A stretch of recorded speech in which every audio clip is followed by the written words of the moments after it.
according to one research statistic, only 1 out of every 6 protesters was a black person. Our agenda was not on the table. The whole thing got railroaded and used as a political circus for the Democratic Party to help usher Joe Biden into office. That was a waste of time. It was a waste of energy. I'm quite certain our ancestors were upset. And once again, it shows you that when we need to struggle, we need to do it alone.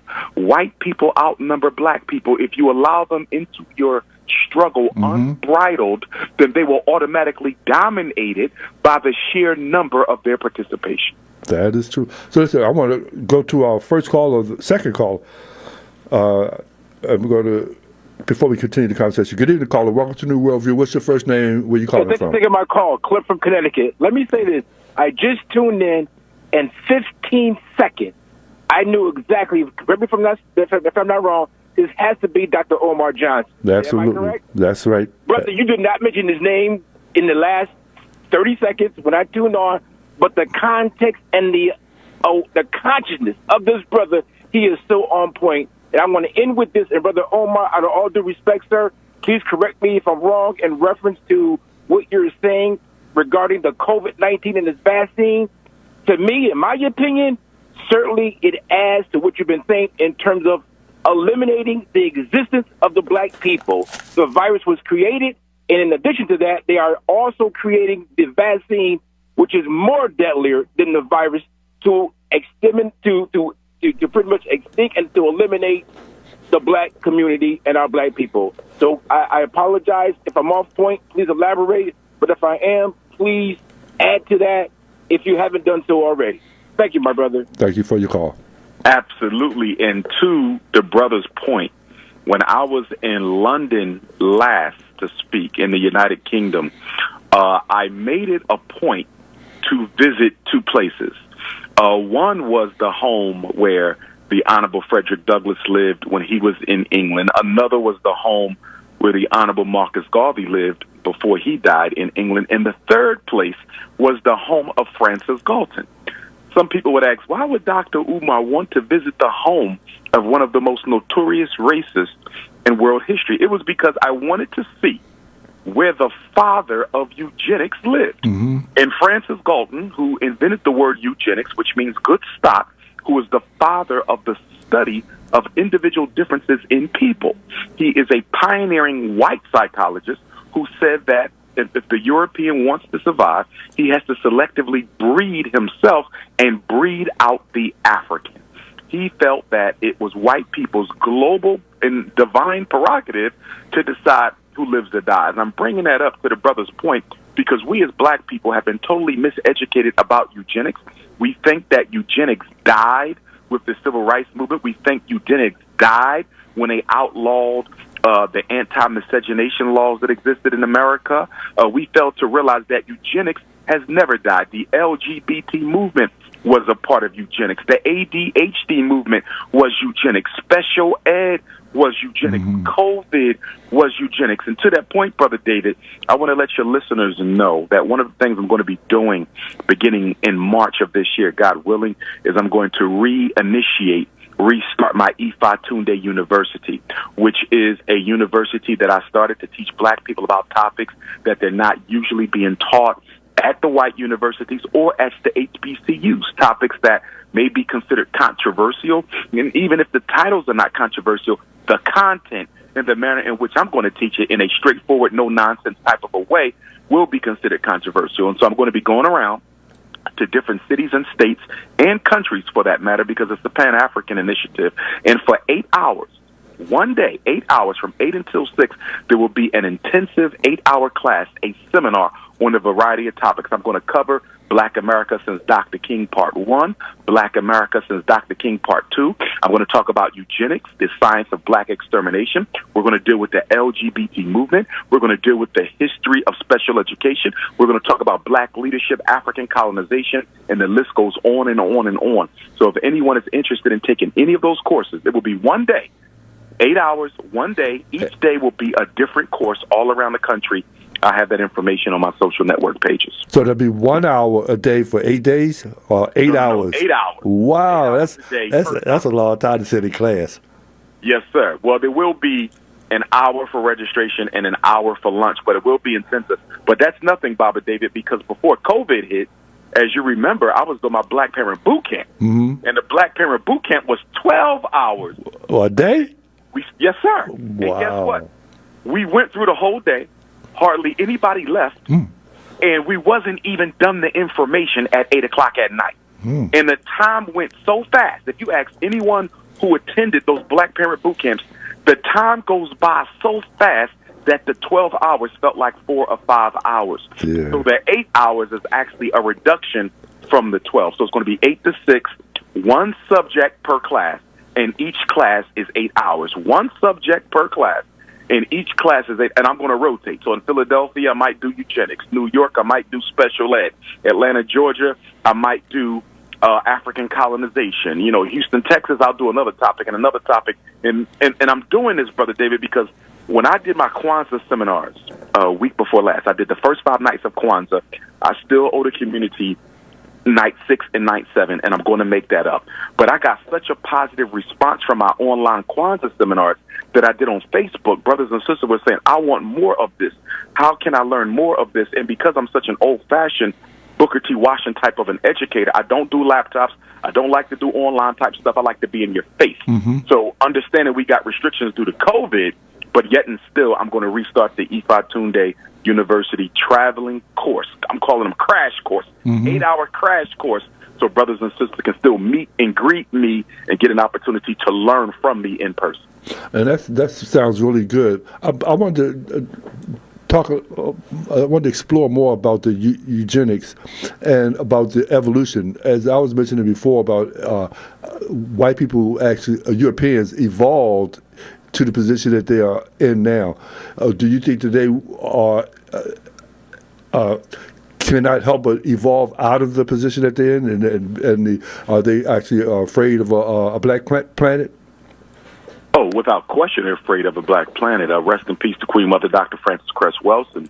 Her seminal work, ISIS Papers, where she talked about the number one reason for global white supremacy is to prevent the extermination of that particular gene pool, that it is biological survival above and beyond capitalistic greed that explains white supremacy, which is a very important conclusion that most Pan-Africanists had come to even before Dr. Welsing, because as you know, within the Pan-African family, we have an ongoing respectable debate between the Pan-African nationalist and the Pan-African socialist, you know, where the socialists would argue that racism is a function of capitalism. In other words, white people invented slavery and the inferiority theory about Africans so that they could enslave us and get rich off of us. So in other words, if they didn't need to make money, they would have never enslaved black people.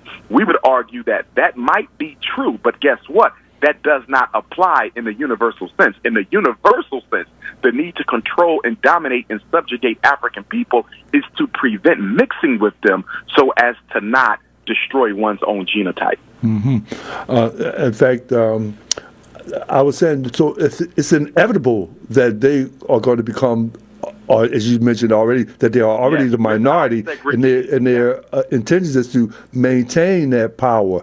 But I think due to evolution, they're going to evolve out of that power, whether it's next year, next 20 years or 30 years, but they will not maintain the power because too many people are going to start realizing that it is in their best interest to support their own interests instead of supporting white supremacy. And I often say it's not about black against white, it's about black against racism. You know, and the same thing with police. It's not that black people are against the police, they're against bad police.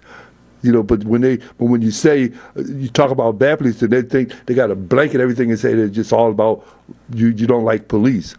You know, or they'll say you don't like white people, you know, but it's about racism and bad policing that we are against necessarily. Yes, but it's the institution of policing. So it's not that the government narrative, the media narrative is there's a few bad police.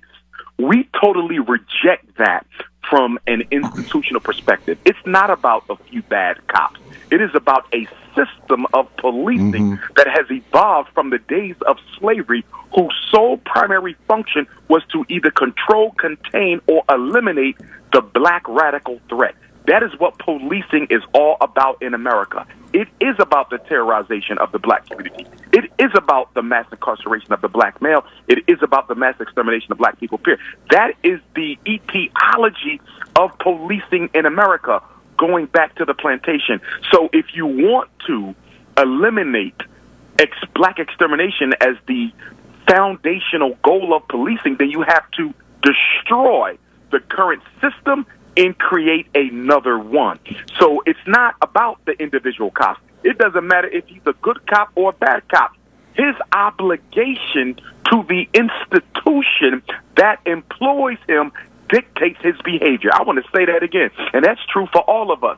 Who you work for, the institutions that you belong to, dictate your behavior. So whether you want to be fair or unfair, it doesn't matter, because in the carrying out of your duty, you will be racist, as is your position is so defined and described. Whether you're black or white. We're going to go to the phone lines.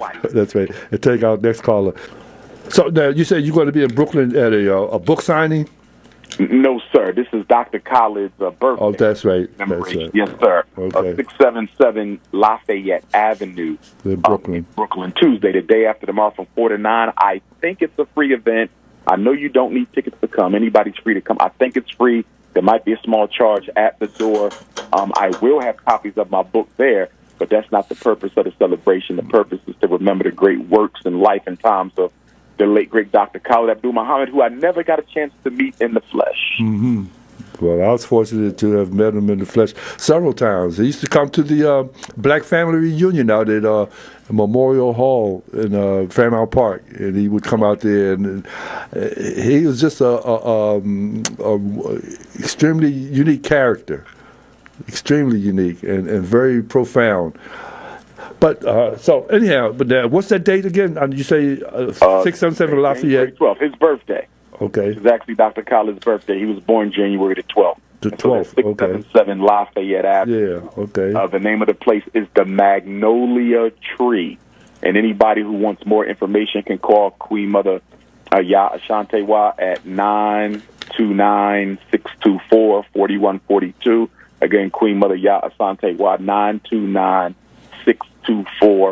929-624-4142. They can also text message her on that number. They could text me for her number if they didn't get it as well. And Friday, Dr. King's birthday is Friday. So Dr. Khaled and Dr. King are 3 days apart, although separated by many years. Dr. King's natural birthday, January 15th, I will be in Goose Creek, South Carolina, which is right outside of Charleston, the home of Denmark Vesey, who organized the largest labor revolt in American history, although it was unsuccessful because he was snitched out by a couple coons. But I'll be in Goose Creek this Friday, January the 15th, for a book release from 2 to 8 at the Diamond Cut Barber's Lounge for the South Carolina family. And the next day, I'll be in Macon, Georgia, at the Homeland Community Center in Macon, Georgia, on Saturday the 16th. That'll be my first time there.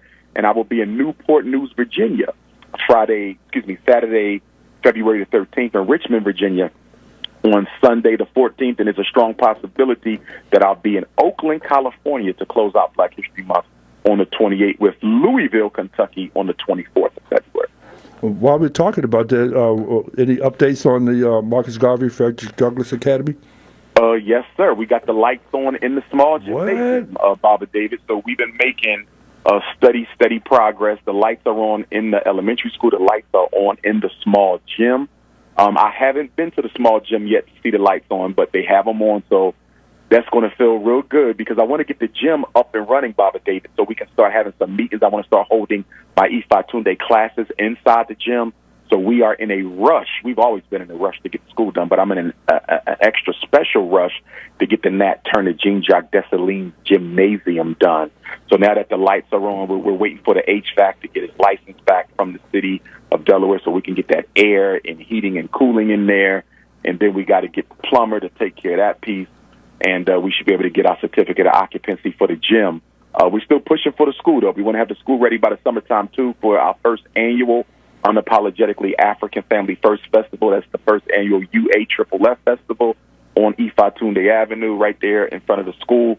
But the immediate goal is to get the gym up and running. That's great. That's good. I wish you all the success. But now you're going to be speaking about the state of black women. Could you give us a little sample of what you're going to be talking about? You said the state of black women. Is that, you said, one of your topics you're going to be talking about? Nah, that's not one of the topics. But I do plan, one of my crash courses will be women in Pan-Africanism, because a lot of people don't know that there were a lot of trailblazing black women within the history of the Pan-African movement. And today we celebrate the 124th solar return of Queen Mother Amy Ashwood Garvey, who is Marcus Garvey's, the Honorable Marcus Garvey's first wife, co-founder of the UNIA. She helped convene the 5th Pan-African Congress in 1945, Manchester, England, which is considered the most significant Pan-African Congress since the great conventions that Garvey had in New York. W.E.B. Du Bois was there. I believe Kwame Nkrumah was there. Jomo Kenyatta was there. Amy Ashwood Garvey was there. And a lot of other future leaders of independent African nations were there. So today is her solar return. So I'm going to have to do something on the women of Pan-Africanism, because we have Anna Julia Cooper out of Washington, D.C., who's one of the first black women in America to get a doctorate degree. She was educated at the Sorbonne in Paris, one of the elite universities in the world. She was one of the mothers of Pan-Africanism, and she actually attended the 1900 Pan-African Conference that was chaired by Henry Sylvester Williams. So there's a lot of black women who are Pan-Africanists who are not promoted and pushed out there enough. Even within the Garvey movement, you had Queen Mother, obviously, Amy Ashwood Garvey, whose solar return is today, but also Amy Jakes Garvey, who kept the legacy of Marcus Garvey alive. You had Henrietta Vinton Davis, Madame Demina. These were great and powerful Pan-Africanists within the Garvey movement. You go to West Africa, you had the wife of James Ephraim Casely Hayford, Adelaide Hayford, who was a black womanist and a leader in her own right.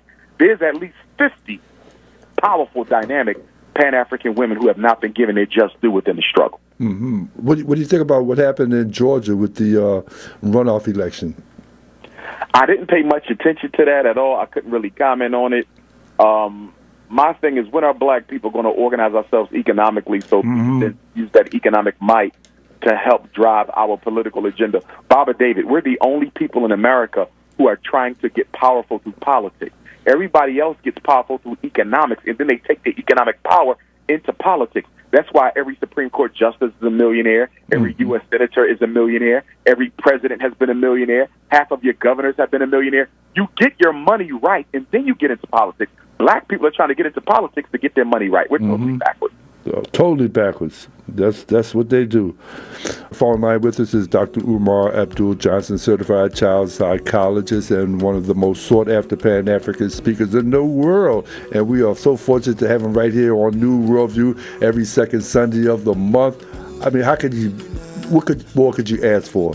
A profound speaker, lecturer, Pan-Africanist, and we have him right here. So we're going to go back to the phone line with Dr. Johnson.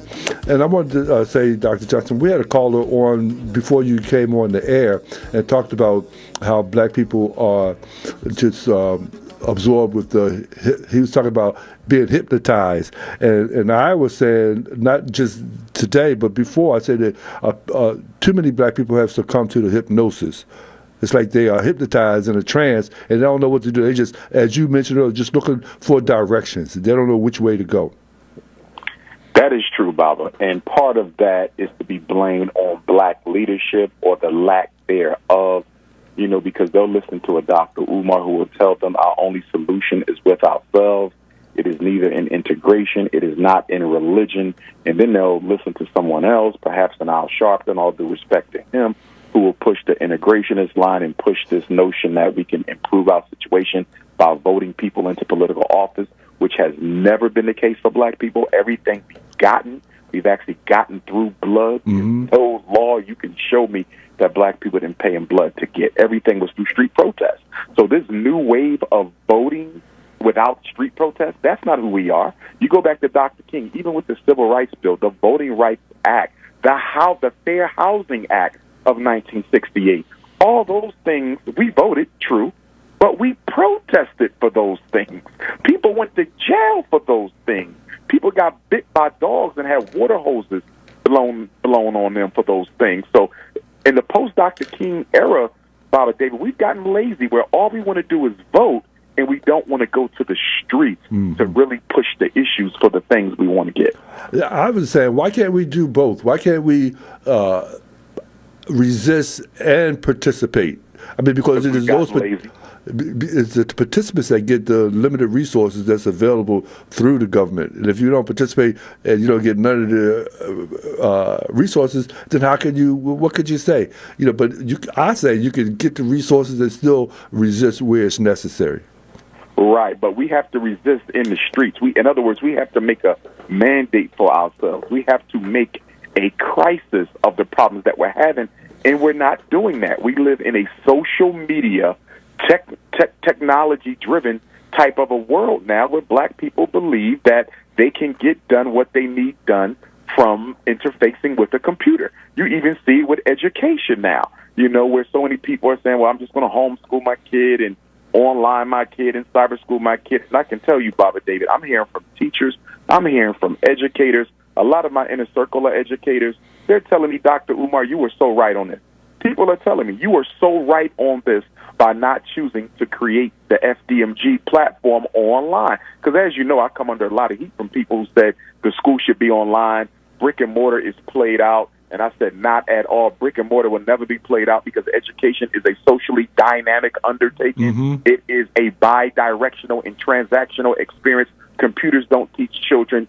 Children need to be taught by people, and I've stuck to that, and that was finally coming to pass. People are telling me, you're right, these kids can't wait to get out the house. They can't wait to go to school. My child is not paying attention to the computer. The teacher is boring in the class. She's extra boring on the computer.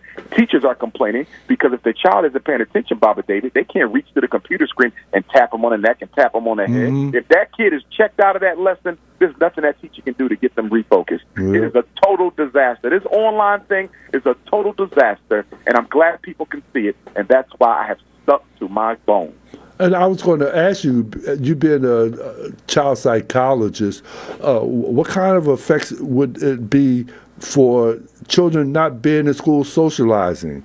Because your socialization is one of the main things in school. Out on that. And the good thing, though, is they're not going to lose. A lot of our kids have been socialized a lot, so they're not going to suffer a lot of deficits. But children who have never been around other children on a large-scale basis, who have been homeschooled from birth, they can definitely suffer some social deficits, self-esteem problems, social skills issues, without question. One of the biggest concerns of homeschooled children is how will they get this social skills training. Or exercise. They sit around home and just get lazy. That's my biggest problem. That's my second biggest problem, after the fact that a lot of them are not learning anything because the teacher was boring in the classroom and she's extra boring through the computer. But my second issue is a lot of our children come from dysfunctional homes, Baba David. They come from dysfunctional homes. They come from homes where mommy and daddy got issues. Somebody's an alcoholic. Somebody's a drug user. Somebody's verbally abusive, physically abusive, sexually abusive. Our children are coming from homes where they're picked on by siblings. Don't get adequate food. For a lot of our children, going to school was a break from the trauma of the household. And a lot of people fail to realize that. The other problem I got with it is our single mothers who are raising more than 67% of our children by themselves need a break. I'm concerned about the single black mother who hasn't had a break since the COVID onset in March of 2020. That black mother is suffering. She needs a break. Depression, alcohol, cigarettes, marijuana. I know a lot of these single black mothers are suffering in silence.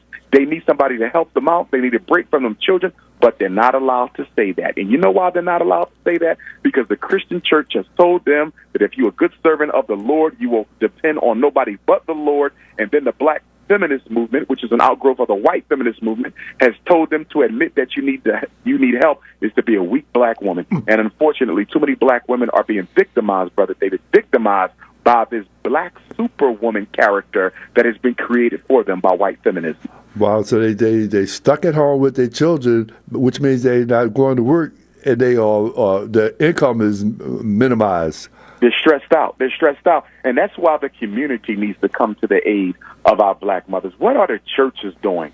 What the hell are the churches doing? What are the black consciousness organizations doing? Because I'm not going to target the church and not talk about, their alter ego, the black consciousness movement, because the black consciousness movement ain't serving our people, and the church ain't serving our people. Both of them have been utter disappointment. So what do you think that you say that the social nets should be put in place for these mothers? But it ain't all mothers either, because there's a lot of men out there taking care of the family, staying home with the kids while the wife go to work. Too, because they can't access some of the programs that the women can access because of the discrimination against black males. So we got single black fathers.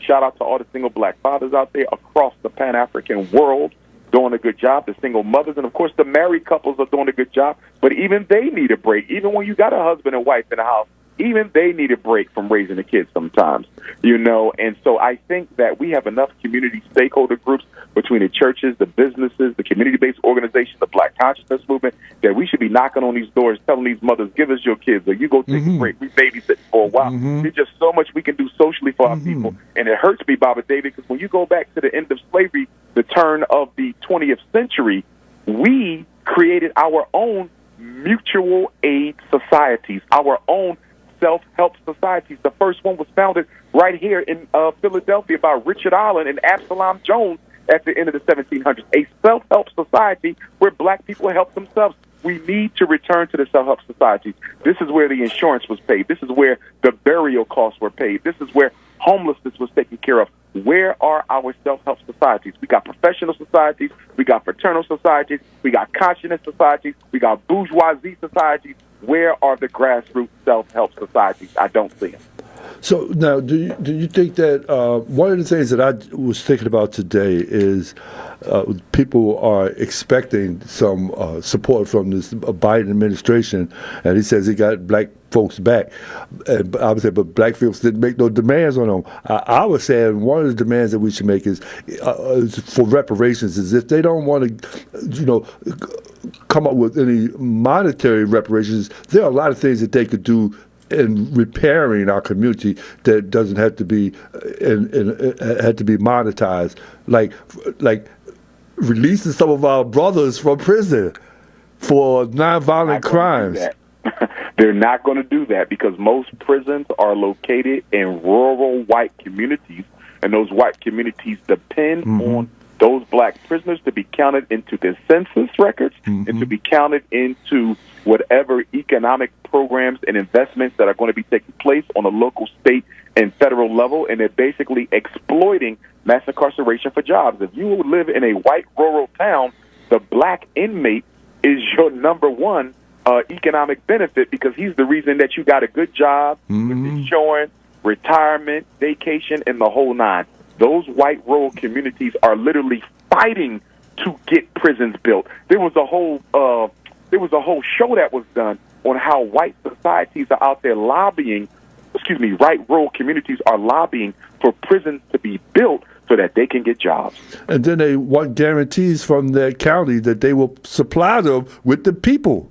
Exactly. And not only that, the inmates are counted as residents of that county where they are incarcerated, even though they do not benefit from anything that the society, that community gets by counting them in their census. I'm telling you, it is the most crooked, it is the most foul, it is the most illegitimate thing around, but you don't see none of our black politicians doing anything about it. You know why? Because it's a lot of Democrats who are building those prisons out in rural communities, and if you want to be a good Negro to the Democratic Party, you won't bring up any issues that can split the party line. Yeah, a lot of them do have investments in those prisons.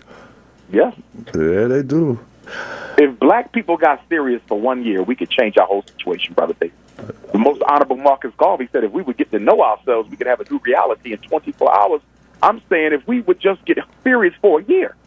Serious for a year. I wish we could turn off the TV for a year, Facebook, Twitter, Snapchat. The only thing we need is a radio to keep abreast of what's going on. Everything else needs to be turned off and we need to be organizing. I mean, literally, 24 hours a day. There should be meetings 24 hours a day. We are not serious about liberation. If you go around the world and look at some of these other groups of people who are fighting for freedom, including our own brothers and sisters in Africa, they would laugh at Black America. They would laugh. They would say, you are $2 trillion people, and you ain't got no infrastructure, and you're sitting around waiting for the white man to give you reparations, but yet you won't engage in self-reparations. Get out of here. So it says we have to shake up some people, shake them up and wake them up. Right, but the first people to be shook up are ourselves. That's what I mean. We have to shake up our people. We have to shake them up and wake them up. Because they are in a trance. They've been hypnotized. You know, they are under sedation. So we got to unseduce them, wake them up, shake them up. Listen, Dr. Umar Abdul-Johnson, you want to give some contact information so people know how to reach you? Yes, they want to reach me. Cell number, please text me. Do not call. 215-989-9858. 215-989-9858. Please donate to the FDMG Academy. Get on your Cash App, $FDMG School. I repeat, get on your Cash App, $FDMG School. Get on your PayPal, paypal.me/FDMG Academy. Tuesday, Brooklyn.